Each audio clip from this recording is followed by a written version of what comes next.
개와 이리. 숲속에는 굶주린 이리 한 마리가 살고 있었습니다. 이리는 사냥에 늘 실패했고 몸은 앙상하게 말라 털은 거칠어졌으며 뼈만 앙상하게 남아 가죽이 들러붙을 지경이었습니다. 이리는 고독과 배고픔 속에서 하루하루를 힘겹게 살아가고 있었습니다. 어느 날 저녁, 이리는 마을 근처를 어슬렁거리다가 잘생기고 건장한 개 한 마리를 만났습니다. 그 개는 살이 통통하게 쪄 있었고 윤기가 흐르는 털과 튼튼한 목덜미를 자랑하고 있었습니다. 개는 주인의 집을 지키는 경비견이었습니다. 이리는 개를 보고 놀라 숨을 멈췄습니다. 저렇게 먹을 것이 풍족한 동물이 있다니. 이 녀석은 어쩌면 저렇게 몸이 튼튼할까? 개가 먼저 이리에게 말을 건넸습니다. 이봐, 이리. 너는 왜 그렇게 앙상하게 말라있니? 사냥이 잘 안 되니? 이리는 한숨을 쉬며 대답했습니다. 그래, 나는 늘 굶주리고 있어.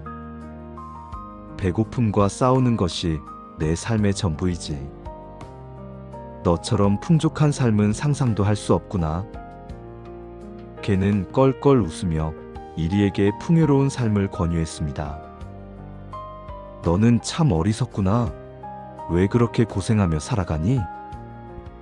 너도 나처럼 살 수 있어. 나를 보렴.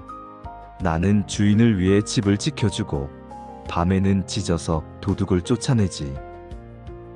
그러면 주인은 나에게 남은 고기뼈와 맛있는 음식을 배불리 주고 밤에는 따뜻한 잠자리를 제공해 준단다. 너도 나처럼 주인을 섬기면 돼. 숲속의 고생은 이제 그만하고 나와 함께 가자. 이리는 귀가 솔깃했습니다. 힘든 사냥을 하지 않아도 매일 배불리 먹을 수 있다니. 얼마나 달콤한 유혹인가. 이리는 기쁜 마음으로 개와 함께 마을로 향했습니다. 그들이 함께 걷는 동안 이리는 개의 목덜미에서 무언가 이상한 것을 발견했습니다. 털이 심하게 벗겨지고 피딱지가 앉은 굵은 자국이 있었습니다. 이리는 이상하게 여겨 개에게 물었습니다. 이봐, 개 친구. 네 목덜미의 상처는 대체 뭐니? 혹시 아픈 거니? 개는 대수롭지 않게 대답했습니다. 아, 그거 아무것도 아니야.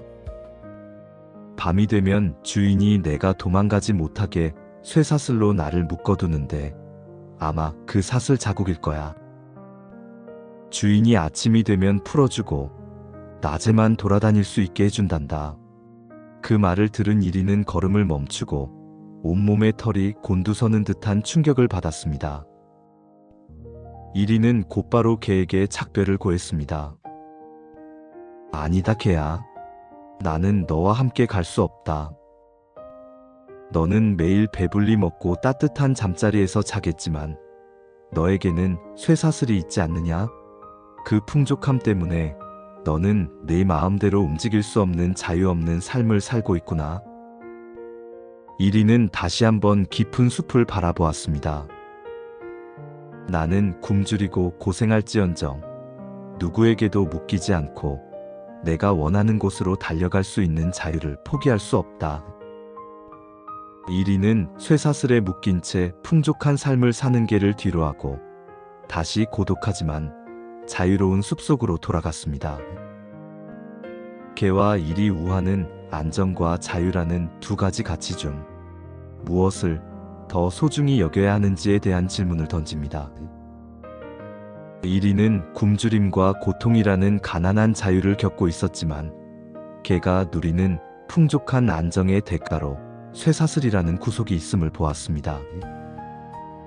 이 쇠사슬은 단순히 개를 묶는 물리적인 사슬뿐만 아니라 주인의 명령, 규칙, 그리고 자신의 의지대로 살 수 없는 상태를 상징합니다.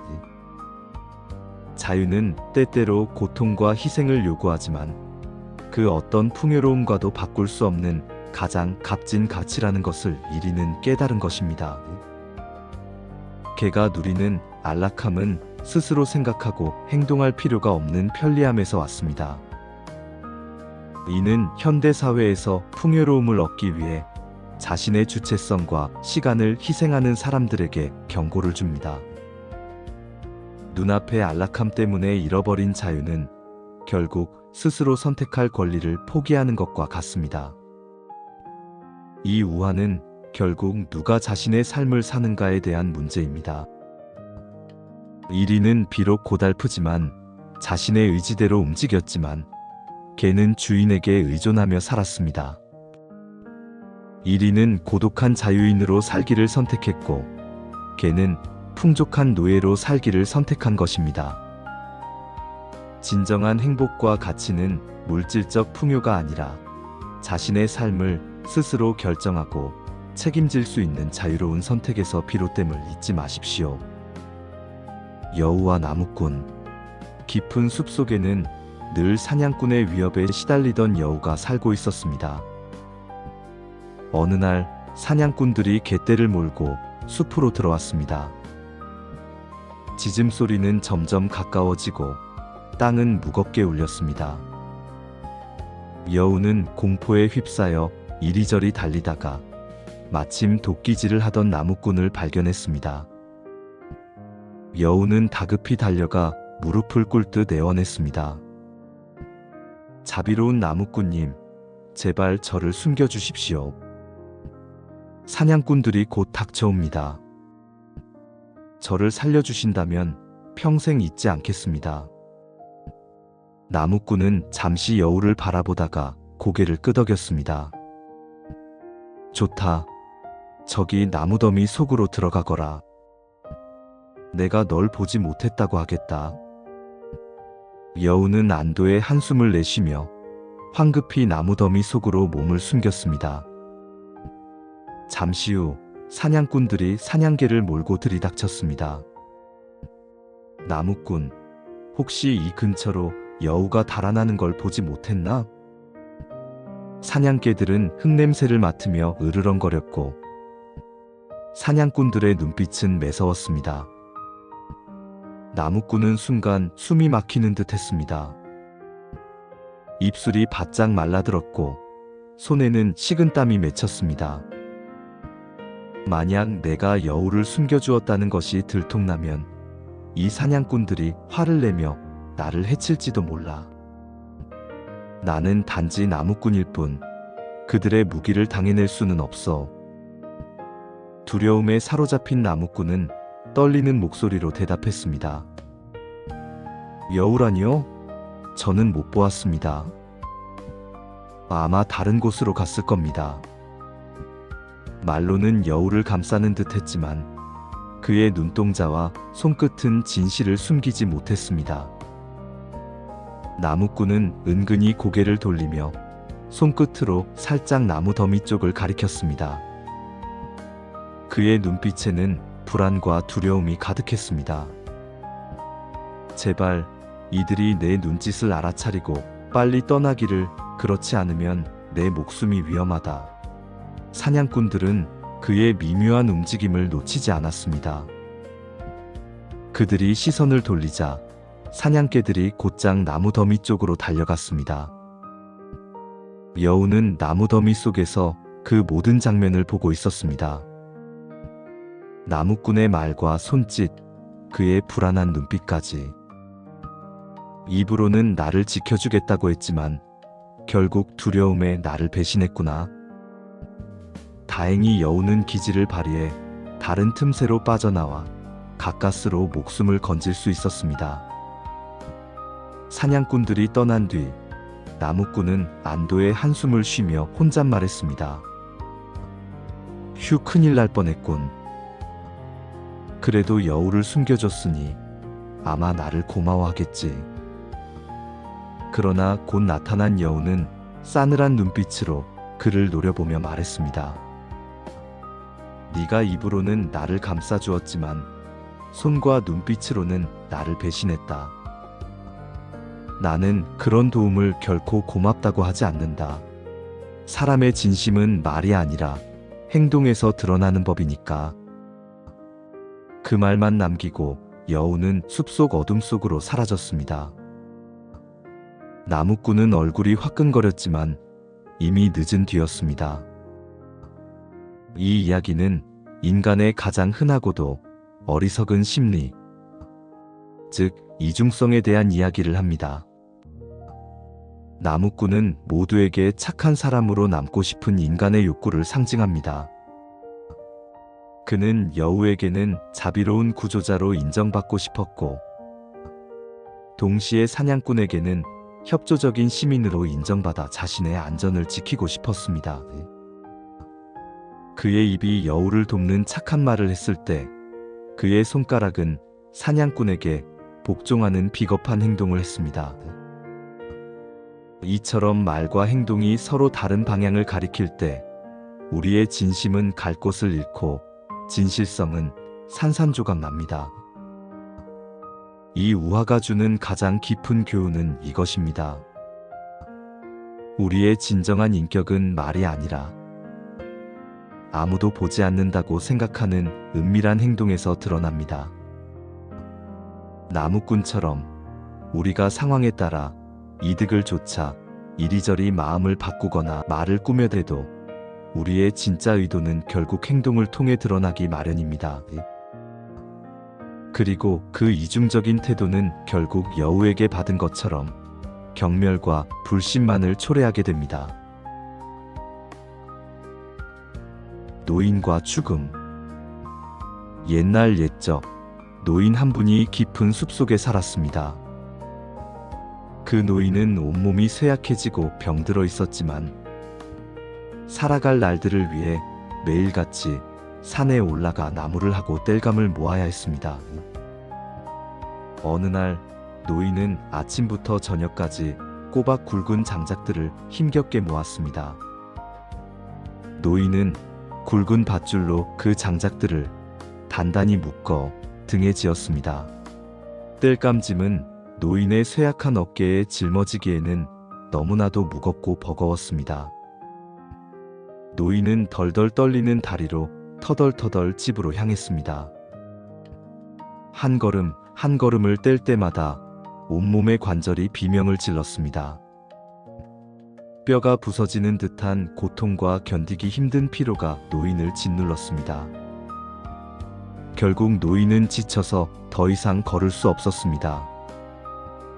그는 등에 짊어진 무거운 짐을 쿵소리가 나게 땅바닥에 내던져 버리고는 무릎을 꿇은 채 하늘을 향해 외쳤습니다. 오 죽음이여, 내게 제발 와주오. 이 고통스러운 삶이 이제는 지긋지긋하오. 이 무거운 짐을 다시 지고 걸어갈 힘이 나에게는 남아있지 않소. 제발 나를 데려가 이 모든 괴로움에서 벗어나게 해주시오. 노인의 절규가 숲 전체에 울려 퍼졌습니다.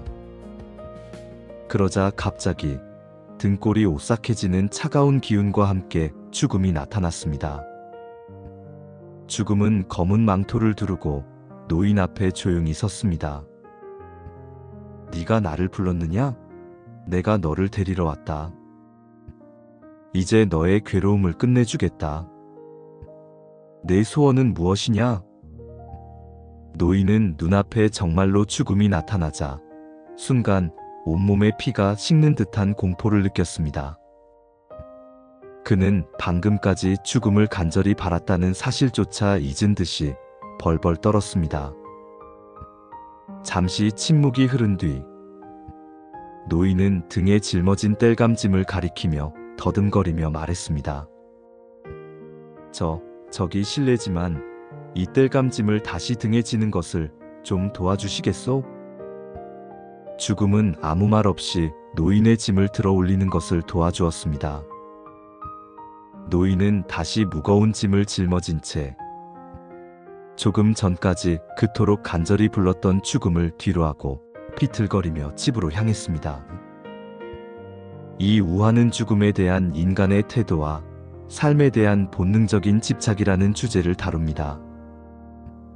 노인은 삶의 고통과 노동의 무게 때문에 죽음을 간절히 불렀습니다.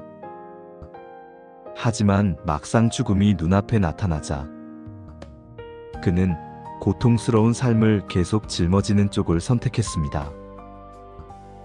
이는 인간이 아무리 괴롭더라도 생명 그 자체를 포기하는 것보다는 당장의 고통을 감수하는 것을 본능적으로 더 두려워한다는 사실을 보여줍니다. 땔감짐이 바로 삶의 무게, 고난, 그리고 매일의 책임감을 상징합니다. 노인은 짐이 너무 무겁다고 불평했지만 결국 그 짐을 짊어지고 걸어가는 행위 자체가 곧 삶임을 깨달은 것입니다. 죽음 앞에서 고통의 짐을 다시 지겠다는 노인의 태도는 인간의 마음에 내재된 강렬한 생명의 의지를 역설적으로 드러냅니다. 이 이야기는 또한 일시적인 절망이나 고난 때문에 삶 자체를 포기하려 하는 사람들에게 보내는 경고이기도 합니다. 아무리 힘든 순간이라도 실제로 모든 것을 놓아버릴 용기보다는 하루를 더 살아낼 힘을 찾는 것이 인간의 본성이며 절망의 순간이 지나면 다시 삶의 소중함을 깨닫게 된다는 교훈을 담고 있습니다. 농부와 아이들. 농부 한 사람이 있었습니다. 그는 늙고 병들어 세상을 떠날 날이 머지않았다는 것을 느꼈습니다. 농부에게는 건장한 아들들이 있었는데 이 아들들은 몸이 튼튼했지만 일하기를 싫어하고 놀고 먹는 것에만 익숙했습니다. 농부는 자신이 죽고 난 후 아들들이 가난에 허덕일까봐 걱정이 되었습니다. 하지만 말로만 열심히 일해라라고 가르쳐서는 아무 소용이 없다는 것을 알았습니다. 마지막 순간이 가까워지자 농부는 침대에 아들들을 모두 모았습니다. 사랑하는 내 아들들아, 이제 아버지가 너희 곁을 떠날 때가 되었다. 나는 너희에게 물려줄 돈이나 재산은 많지 않다. 하지만 우리 포도밭에 아주 값진 보물을 숨겨두었다. 아들들의 눈이 번쩍 뜨였습니다. 보물이라고요? 정말 보물 말입니까? 농부는 쇠약한 목소리로 신신당부했습니다. 내가 죽고 나면 너희는 그 보물을 찾기 위해 포도밭에 흙을 한 치도 남기지 말고 모두 파헤쳐야 한다. 그것을 찾아내면 너희는 평생 부유하게 살 수 있을 것이다. 아버지가 눈을 감자 아들들은 슬퍼할 겨를도 없이 보물 생각에 들떴습니다. 그들은 아버지가 포도밭에 어마어마한 금은 보화를 묻어두었을 것이라 상상했습니다. 아버지의 장례를 치른 후 아들들은 곧바로 포도밭으로 달려갔습니다. 아들들은 호미와 삽을 들고 밭 전체를 파기 시작했습니다. 그들은 밭의 흙을 마치 뒤집어 놓을 듯이 깊숙이 구석구석 한 치의 땅도 남기지 않고 파헤쳤습니다. 보물이 숨겨져 있을 법한 곳은 몇 번이고 다시 파고 또 팠습니다. 그러나 며칠 동안 땀을 흘리며 열심히 땅을 팠지만 그들이 찾던 금은 보화는 나오지 않았습니다. 아버지께서 우리를 속이신 거야. 아들들은 실망하고 화가 났습니다. 그들은 포도밭의 보물은커녕 아무것도 없다고 단정했습니다. 하지만 바로 그때 깊숙이 뒤집힌 흙 속으로 싱그러운 여름비가 내리기 시작했습니다. 깊게 파헤쳐진 포도밭의 흙은 그 덕분에 더욱 비옥해졌고 포도나무의 뿌리들은 부드러워진 흙 속에서 마음껏 영양분을 빨아들였습니다. 그해 가을이 되자 포도밭에는 예년과는 비교할 수 없을 만큼 탐스럽고 풍성한 포도송이가 주렁주렁 열렸습니다. 아들들은 그 포도를 팔아 엄청난 돈을 벌게 되었습니다. 그때서야 아들들은 아버지의 참된 유언이 무엇이었는지 깨달았습니다.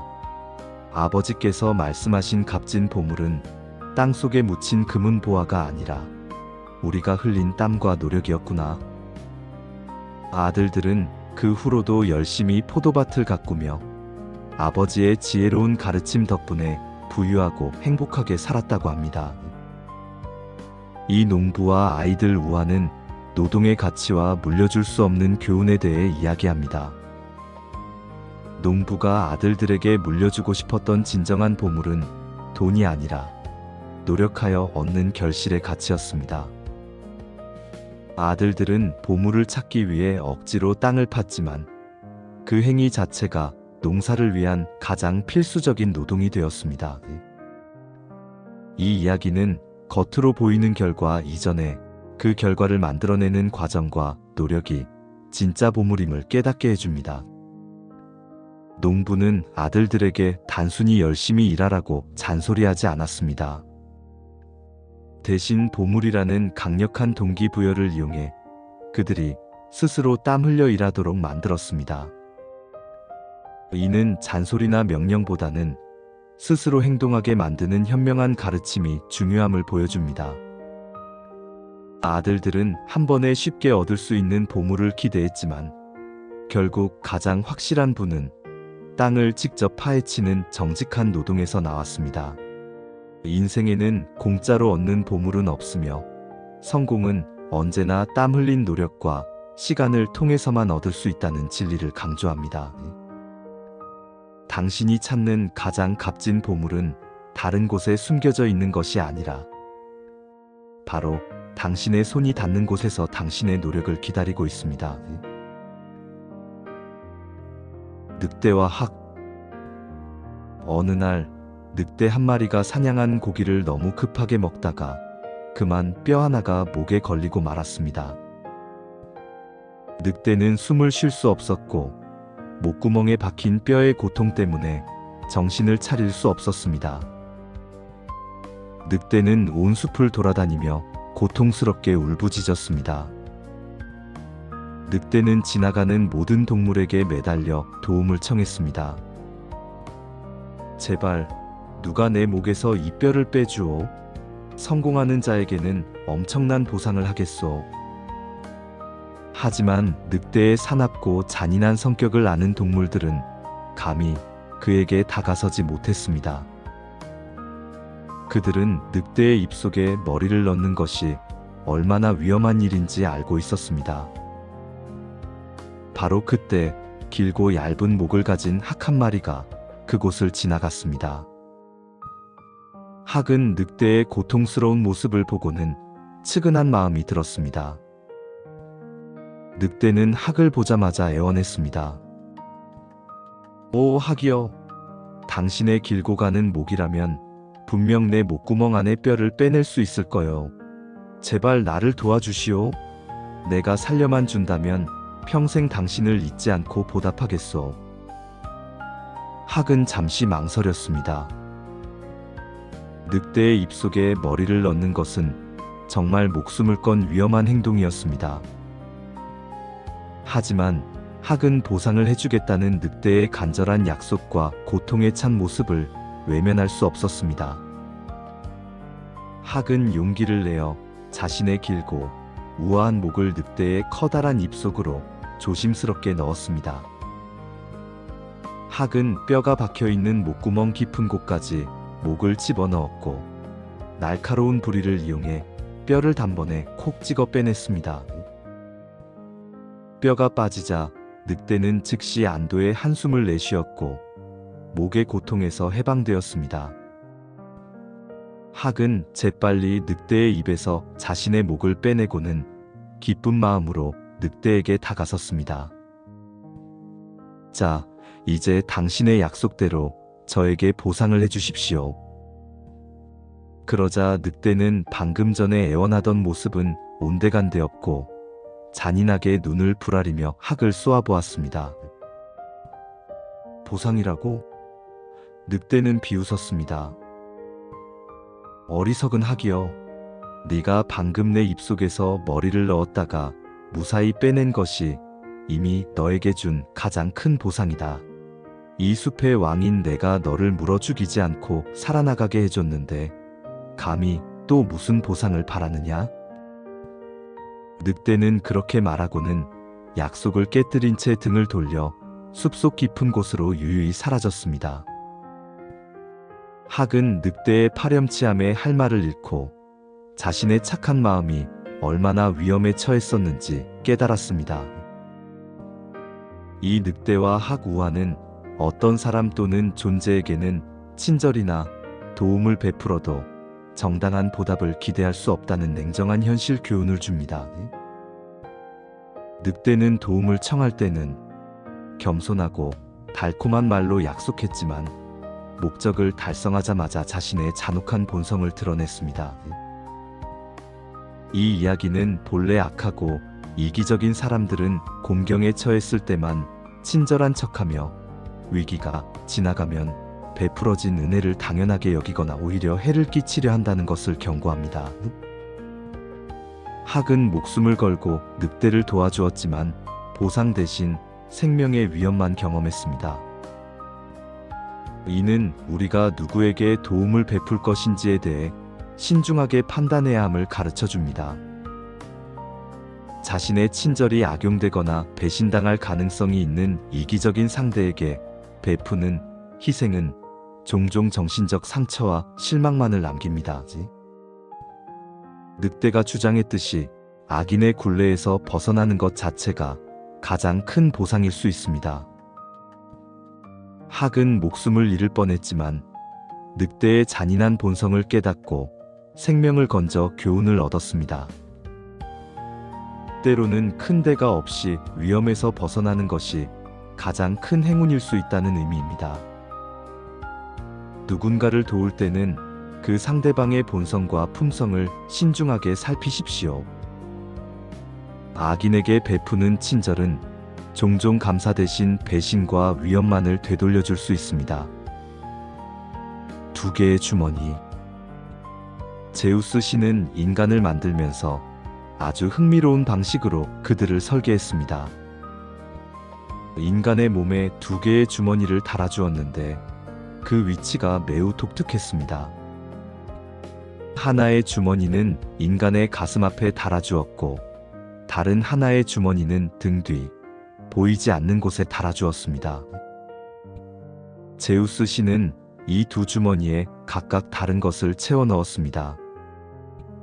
인간의 가슴 앞에 달린 주머니 속에는 다른 사람들의 허물과 결점이 가득 채워져 있었습니다. 주머니가 앞에 달려 있었기에 인간은 언제나 다른 사람들의 단점과 실수를 아주 쉽게 그리고 명확하게 볼 수 있었습니다. 반면에 등 뒤에 달린 주머니 속에는 자신이 가진 허물과 결점이 가득 채워져 있었습니다. 이 주머니는 등 뒤에 달려 있어 스스로는 볼 수 없었고 게다가 끈으로 단단히 묶여 있었기 때문에 그 무게나 내용물을 느끼기도 어려웠습니다. 이렇게 두 주머니를 지닌 인간들은 세상을 살아가기 시작했습니다. 인간들은 가슴 앞에 달린 남의 허물 주머니 덕분에 다른 사람들을 평가하기가 너무나 쉬웠습니다. 쉿, 저 사람의 말투는 왜 저렇게 거만할까? 보았지? 저 사람은 왜 항상 약속을 지키지 못하는 거지? 저 사람은 왜 저런 사소한 실수도 고치지 못하는 걸까? 다른 사람의 단점을 찾아내는 일은 마치 땅에서 보물을 캐는 것처럼 쉽고 즐거운 일이었습니다. 하지만 등 뒤에 달린 자신의 허물 주머니는 전혀 보이지 않았기에 인간들은 그 안에 무엇이 들어있는지 알지 못했고 그 주머니가 얼마나 무거운지도 느끼지 못했습니다. 그들은 자신에게도 남들과 똑같은 어쩌면 더 많은 결점이 있다는 사실을 전혀 깨닫지 못한 채 살았습니다. 결국 인간은 남의 잘못은 손바닥 보듯 환하게 보면서도 자신의 잘못은 평생 동안 보지 못하고 고치려는 노력조차 하지 않은 채 살아가게 되었다고 합니다. 이 두 개의 주머니 우화는 편파적인 자기애와 인간의 이중적인 시선에 대한 가장 날카로운 풍자입니다. 인간은 본능적으로 자신의 잘못을 인정하기 싫어하고 스스로를 객관화하기 어렵습니다.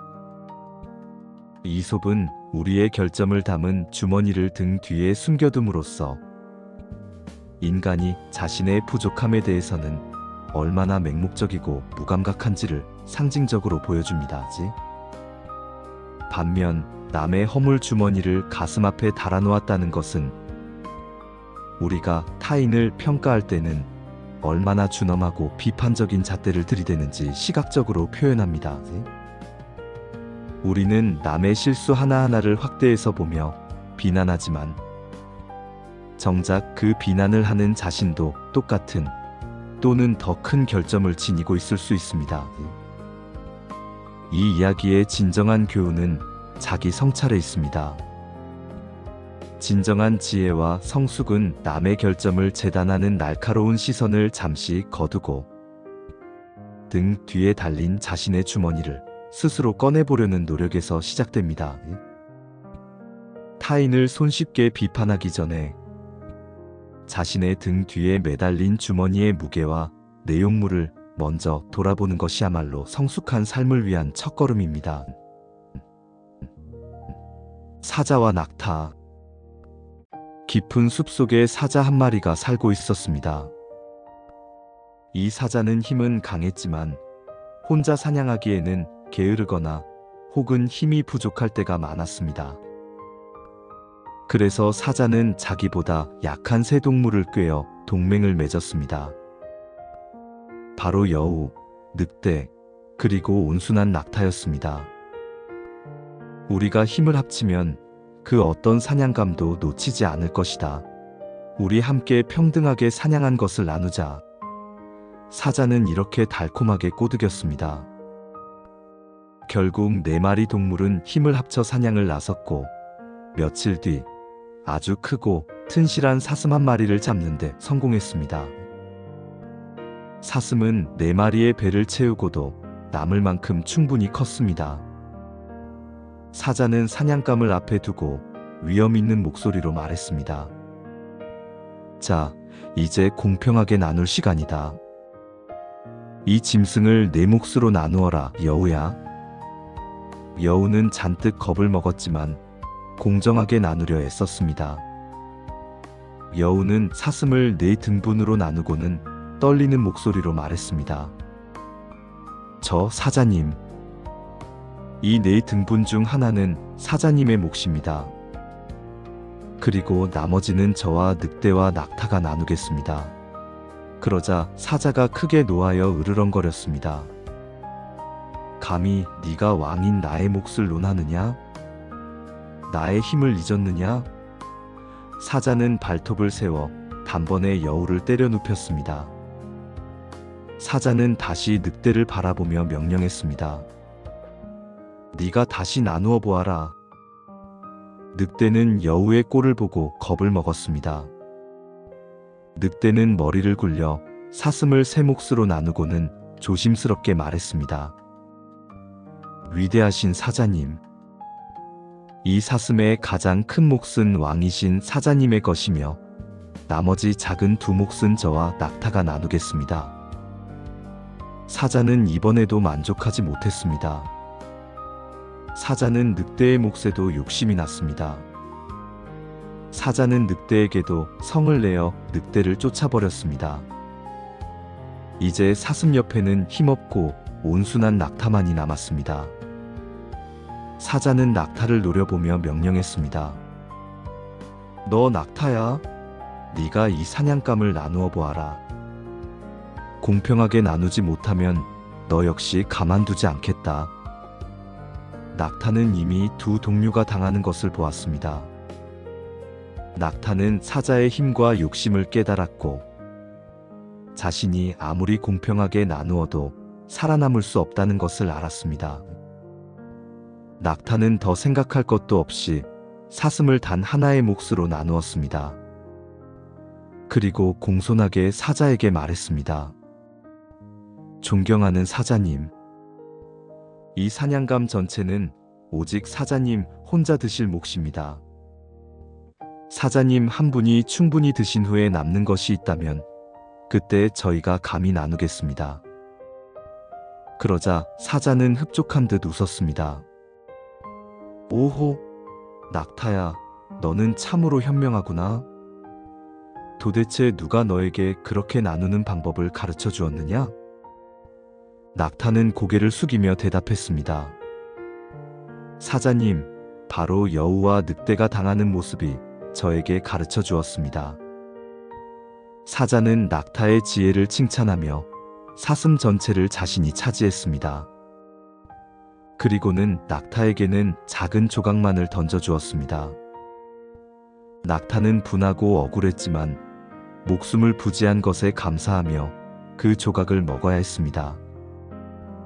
이 사자와 낙타 이야기는 불공정한 권력 관계 속에서 약자가 어떻게 처신해야 하는지를 보여주는 냉혹한 현실의 교훈을 담고 있습니다. 여우와 늑대가 시도했던 공평한 분배는 사자의 압도적인 힘 앞에서는 아무런 의미가 없었습니다. 이 이야기는 부당한 권력이 작용하는 곳에서는 정의나 평등의 원칙이 통하지 않으며 강자는 언제나 자신의 이익을 최우선으로 한다는 것을 가르쳐 줍니다. 낙타는 동료들의 비극적인 운명을 통해 중요한 생존 지혜를 배웠습니다. 낙타는 자신의 생존을 위해 강자의 욕심을 완전히 충족시켜주는 것이 유일한 안전 책임을 깨달았습니다. 낙타의 대답, 여우와 늑대가 당하는 모습이 가르쳐 주었다는 말은 타인의 실패에서 교훈을 얻는 것이 가장 값비싼 지혜라는 것을 강조합니다. 이 우화는 도덕적 이상보다는 현실적인 생존 방식을 제시합니다. 때로는 불의에 맞서기보다 상황의 냉혹함을 인정하고 가장 현명하고 안전한 방식으로 그 상황을 빠져나가는 것이 더 중요할 수 있습니다. 타인의 불행을 보면서도 아무것도 배우지 못한다면 당신은 여우나 늑대처럼 비극적인 운명을 피할 수 없을 것입니다. 사자와 늑대. 병에 걸려 쇠약해진 사자 한 마리가 있었습니다.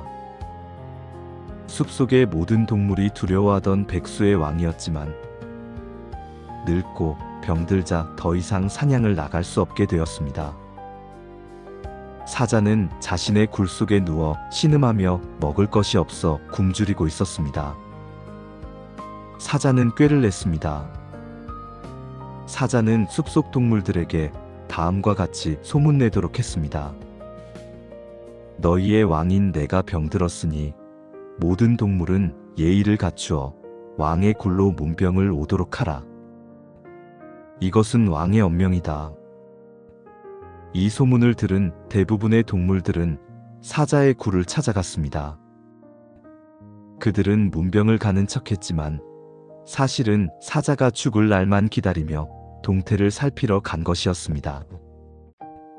하지만 사자는 그들이 굴로 들어올 때마다 병든 몸으로라도 힘을 내어 잡아먹었습니다.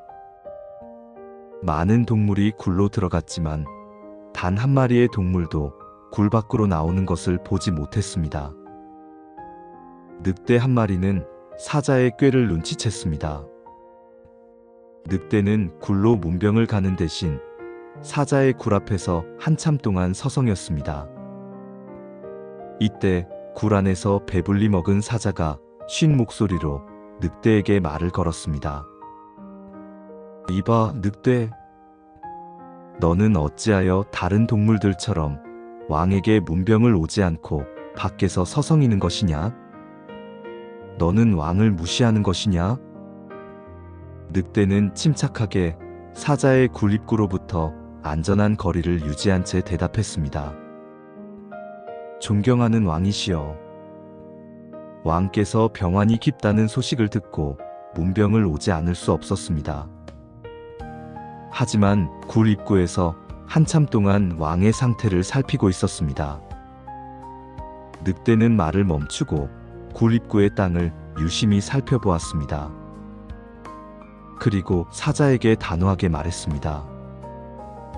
제가 보니 왕의 굴로 들어간 수많은 동물의 발자국은 찍혀 있지만 골 밖으로 나온 동물의 발자국은 단 하나도 보이지 않습니다. 왕이시여, 굴에 들어간 동물의 발자국만 있고 나온 동물의 발자국이 없다면 그것은 왕께서 병을 핑계로 이들을 잡아먹고 있다는 증거가 아니겠습니까? 제가 왕의 병을 고쳐드리는데 도움이 되지 않을 바에는 차라리 왕의 잔인함에 희생되지 않는 것이 낫다고 생각했습니다. 사자는 자신의 교활한 꾀가 늑대에게 간파당했다는 사실에 분노했지만 늑대는 이미 사자가 달려들 수 없는 곳에 서 있었습니다. 사자는 늑대의 지혜를 어찌할 수 없었고 결국 굶주린 채 홀로 신음해야 했습니다. 늑대는 굴의 문지방 근처에서 서성거리는 어리석은 동물들을 비웃으며 유유히 자신의 길을 떠났습니다. 이 사자와 늑대 우화는 겉으로 드러난 상황의 본질을 꿰뚫어보는 통찰력의 중요성을 강조합니다. 늑대는 사자의 문병이라는 달콤한 말에 속지 않고 굴 입구의 발자국이라는 냉혹한 현실 증거에 집중했습니다. 이는 어떤 상황이든 말로 포장된 허위보다는 사실과 증거를 통해 그 본질을 파악하는 현명한 통찰력이 생존을 결정짓는다는 것을 가르쳐줍니다.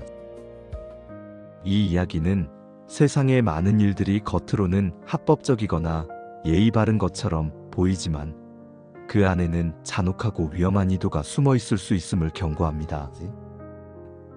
굴에 들어간 동물들은 사자의 명령에 복종이라는 명분을 따랐지만 늑대는 그 복종이 죽음으로 향하는 길임을 간파했습니다. 늑대가 굴 입구에서 안전거리를 유지한 것은 물리적인 거리뿐만 아니라 정서적, 판단적인 거리를 의미합니다. 위협적인 상황이나 부당한 권력에 지나치게 가까이 다가가면 냉철한 판단을 할 수 없습니다. 늑대는 거리를 유지했기에 발자국이라는 결정적인 증거를 발견하고 목숨을 건질 수 있었습니다. 어떤 유혹이나 명령에 직면했을 때 그 상황의 출구 즉 나가는 발자국이 있는지를 먼저 살피는 지혜를 가져야 합니다. 수탉과 보석. 세상에 널린 곡식보다도 땅속 벌레를 더 사랑하는 수탉 한 마리가 있었습니다. 수탉은 새벽마다 우렁찬 목소리로 해를 깨우는 일과 더불어 하루 종일 마당과 뜰을 부지런히 헤집고 다니며 먹을 것을 찾는 일에 가장 큰 즐거움을 느꼈습니다.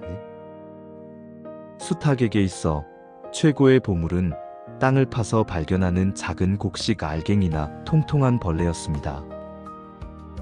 어느 날 아침, 수탉은 평소처럼 열심히 흙을 파헤치고 있었습니다.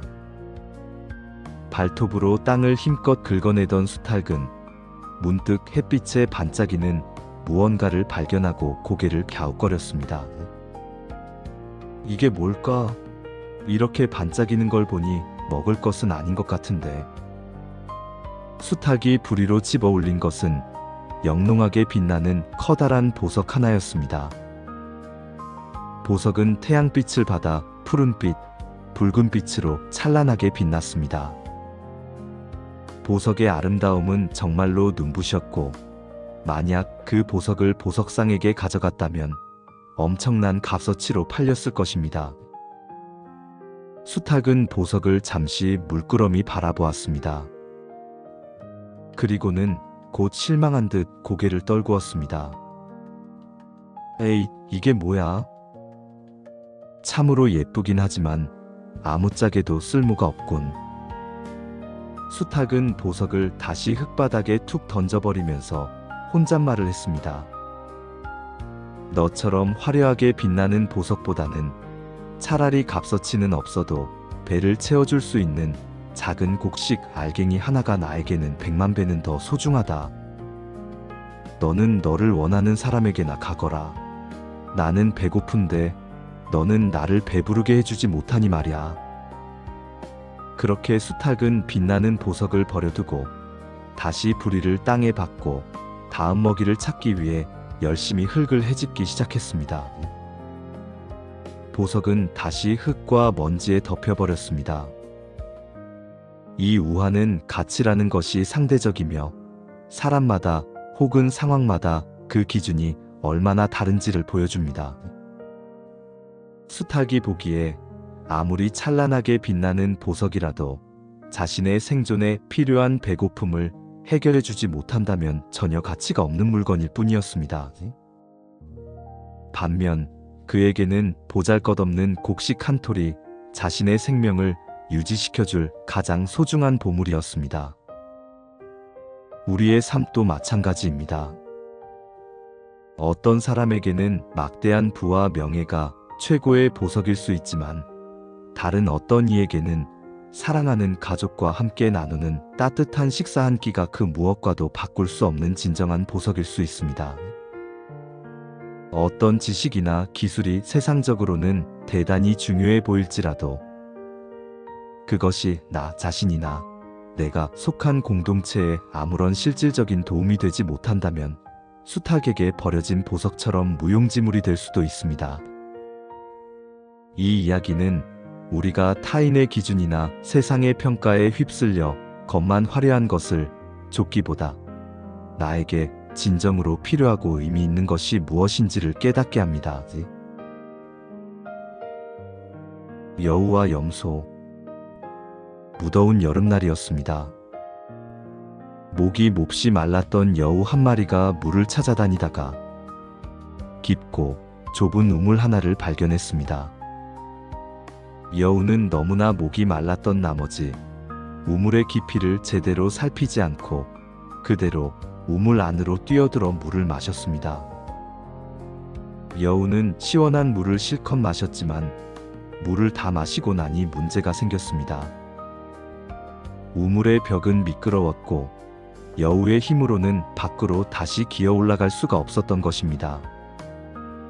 아이고, 이를 어찌하나? 물은 마셨지만 갇혀버렸구나. 여우는 절망하며 도움을 기다렸습니다. 얼마 후 마침 그곳을 지나던 염소 한 마리도 여우처럼 목이 몹시 말라 있었습니다. 염소는 우물 속에서 갇혀있는 여우를 발견하고는 물었습니다. 여우야, 거기에 물이 많니? 시원한 물을 마실 수 있니? 여우는 자신이 공경에 처했다는 것을 알았지만 이 상황을 탈출할 기회가 왔음을 재빨리 깨달았습니다. 여우는 본심을 숨긴 채 염소에게 아주 달콤하게 말했습니다. 친구 염소야, 어서 뛰어들어. 이 우물은 정말 맑고 시원한 물이 가득하단다. 내가 평생 마셔본 물 중에서도 최고야. 게다가 물이 깊으니 한여름에도 마르지 않을 거야. 염소는 여우의 말을 듣자마자 다른 생각 없이 곧바로 우물 안으로 퐁당 뛰어들었습니다. 염소 역시 시원하게 물을 마시고는 만족스러운 듯 고개를 들었습니다.